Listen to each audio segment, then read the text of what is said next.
दोस्तों, समय का पहिया घूमता है और सबका टाइम आता है। ये दोनों फेमस डायलॉग आप लोगों ने सुने होंगे, पर आज हम इतिहास का ऐसा एक स्टोरी लाए हैं जिसमें ये दोनों लाइन एप्लीकेबल होता है। तो वीडियो शुरू करते हैं।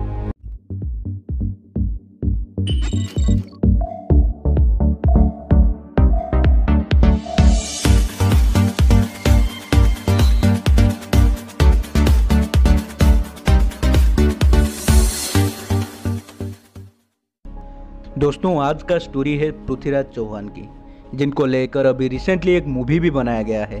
और पृथ्वीराज चौहान को लेकर ये जो दोनों लाइन में बोला वो कैसे एप्लीकेबल होता है वो देखते हैं। दोस्तों, पृथ्वीराज चौहान का शासन राजस्थान के एरिया में था और उनके पड़ोसी राज्य का जो शासक थे वो थे जयचांद, और ये दोनों बहुत ही अच्छा दोस्त थे।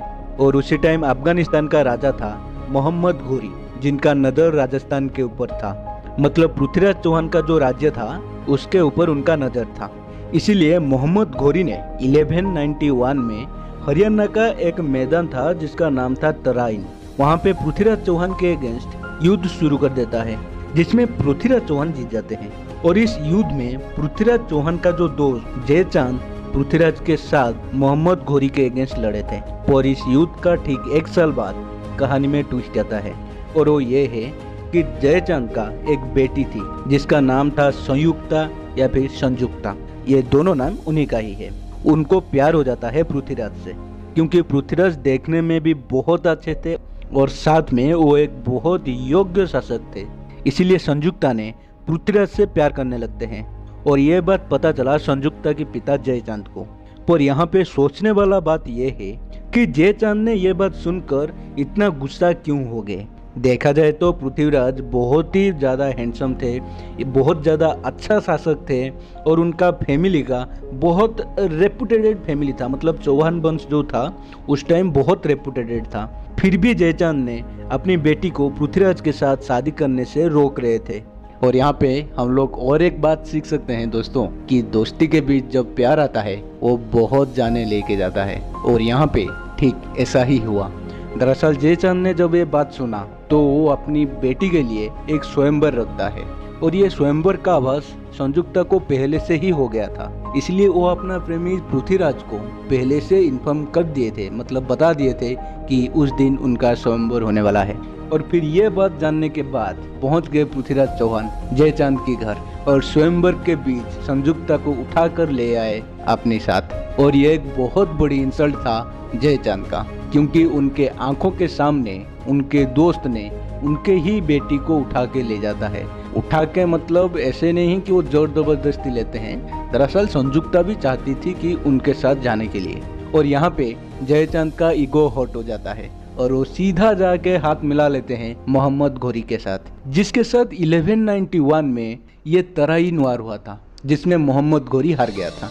और फिर इसके बाद जयचांद को जो भी कुछ सीक्रेट पता था पृथ्वीराज के बारे में वो सब मोहम्मद घोरी के सामने बोल देते हैं। और इसका मतलब ये निकलता है कि ससुर ने अपनी बेटी और दामाद के अगेंस्ट दुश्मन को इन्फॉर्मेशन दे रहा है। और फिर 1192 को सेकेंड तराइन युद्ध शुरू हो जाता है, जिसमें मोहम्मद घोरी ने राजस्थान को कब्जा कर लेते हैं और पृथ्वीराज को अपना बंदी बना लेते हैं। और ये वार मोहम्मद घोरी जीतने के बाद जयचांद ने मोहम्मद घोरी को बोलता है कि राजस्थान अब मुझे दे दीजिए। मतलब जयचांद उस पूरा एरिया को अपना अंडर लेना चाहता था।